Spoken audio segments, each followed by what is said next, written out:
Hello नमस्कार। आज हम भारत के इतिहास के अंदर part number video number second का लेके मैं आपके सामने आ चुका हूँ। फर्स्ट वीडियो यूट्यूब पर अपलोड है तो जाके देख सकते हो आप। भारत के इतिहास के अंदर हम यह दूसरा पार्ट का वीडियो लेके मैं आया हूँ। ये ब्राह्मण आरण्यक तथा उपनिषद का इसके अंदर हम अध्ययन करेंगे। तो देखो, इस संहिता के पश्चात ब्राह्मणों, आरण्यकों तथा उपनिषदों का स्थान है। इनसे उत्तर वैदिक कालीन समाज एवं संस्कृति के विषय में जानकारी प्राप्त होती है।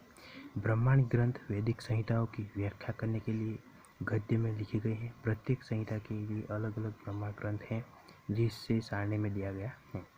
ऋग्वेद का ब्राह्मण ग्रंथ ऐत्रेय व कौशिक की, यजुर्वेद का ब्राह्मण ग्रंथ तैत्तिरीय व शतपथ, सामवेद का ब्राह्मण ग्रंथ पंचविंश, अथर्ववेद का ब्राह्मण ग्रंथ गोपद। इन ब्राह्मण ग्रंथों से हमें परिशिक्षित के बाद और बिंबिसार के पूर्व की घटनाओं का ज्ञान प्राप्त होता है। ऐत्रेय में राज्याभिषेक के नियम एवं कुछ प्राचीन राजाओं के नाम दिए गए हैं। शतपथ में गंधार, शल्य, केकय, कुरु, पंचाल, कौशल, विदेह आदि राजाओं का उल्लेख मिलता है। वैदिक साहित्य में ऋग्वेद के बाद शतपथ ब्राह्मण का स्थान है। आरण्यक में यज्ञ से जुड़े कर्मकांडों की दार्शनिक और प्रतीकात्मक अभिव्यक्ति है।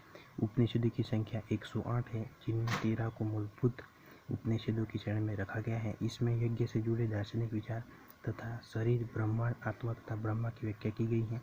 स्त्री की सर्वाधिक गिरी हुई स्थिति मैत्रेयणी संहिता से प्राप्त होती है, जिसमें जुआ और शराब की भांति स्त्री को पुरुष का तीसरा मुख्य दोष बताया गया है।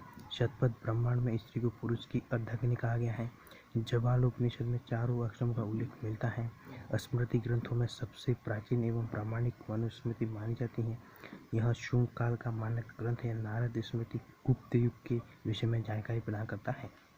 अब हम वेदांग एवं सूत्र का अध्ययन करेंगे। वेदों को भलीभांति समझने के लिए 6 वेदांगों की रचना हुई।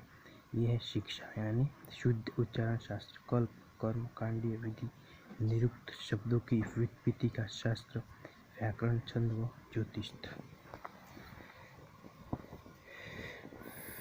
वैदिक साहित्य को अक्षुण्ण बनाए रखने के लिए सूत्र साहित्य का प्रणयन किया गया है। स्रोत, ग्रह तथा धर्मसूत्र के अध्ययन से हमें यज्ञ विधि विधानों, कर्म कांडों तथा राजनीति विधि एवं व्यवहार से संबंधित महत्वपूर्ण बातें ज्ञात करते हैं।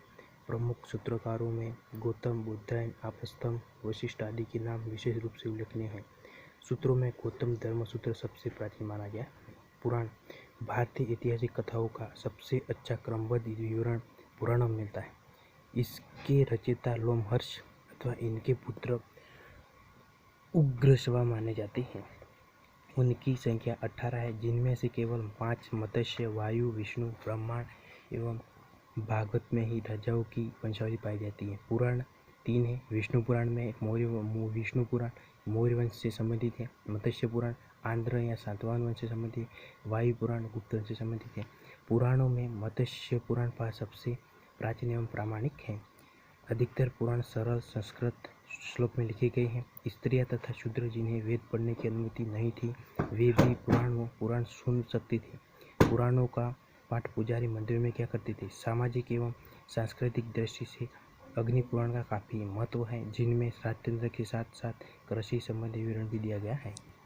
बौद्ध, जैन एवं अन्य साहित्य।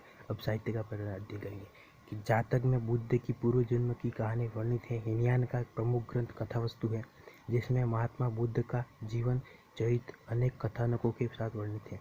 जैन साहित्य को आगम कहा जाता है। जैन धर्म का प्रारंभिक इतिहास कल्पसूत्र से ज्ञात होता है। जैन ग्रंथ भगवती सूत्र में महावीर के जीवन कृत्य तथा अन्य समकालिकों के साथ उनके संबंधों का विवरण मिलता है। अर्थशास्त्र के लेखक चाणक्य, कौटिल्य या विष्णुगुप्त हैं। यह 15 अधिकरणों एवं 180 प्रकरणों में विभाजित है। इससे मौर्यकालीन इतिहास की जानकारी प्राप्त होती है। अनुवादक इसका किया था श्याम शास्त्री ने। संस्कृत साहित्य में ऐतिहासिक घटनाओं को क्रमबद्ध लिखने का सर्वप्रथम प्रयास कल्हण के द्वारा किया गया। कल्हण द्वारा रचित पुस्तक रणतरंगिणी यानी राजाओं की नदी है। इस ग्रंथ में 8 सर्ग हैं, जिन्हें तरंगों की संज्ञा दी गई है। इसमें ब्राह्मण से लेकर 12वीं सदी तक के कश्मीर के शासकों का वर्णन है। अरबों की सिंध विजय का वृत्तांत चचनामा लेखक अली अहमद में सुरक्षित है। अष्टाध्यायी संस्कृत भाषा व्याकरण की प्रमुख पुस्तक है। ये लेखक पाणिनि है। अष्टाध्यायी के लेखक पाणिनि है। इसमें मौर्य के सबसे पहले का इतिहास तथा मौर्य युगीन राजनीतिक अवस्था की जानकारी प्राप्त होती है। अष्टाध्याय में पहली बार लिपि शब्द का प्रयोग हुआ है। अष्टाध्याय में पहली बार लिपि शब्द का प्रयोग हुआ है। कात्यायन की घांगरी संहिता एक ज्योतिष ग्रंथ है, फिर भी इसमें भारत पर होने वाले यवन आक्रमण का उल्लेख मिलता है। पतंजलि पुष्यमित्र शुंग के पुरोहित थे। इनके महाभाष्य से शुंगों के इतिहास का पता चलते। कल फिर मिलूंगा नेक्स्ट वीडियो के साथ, तब तक धन्यवाद।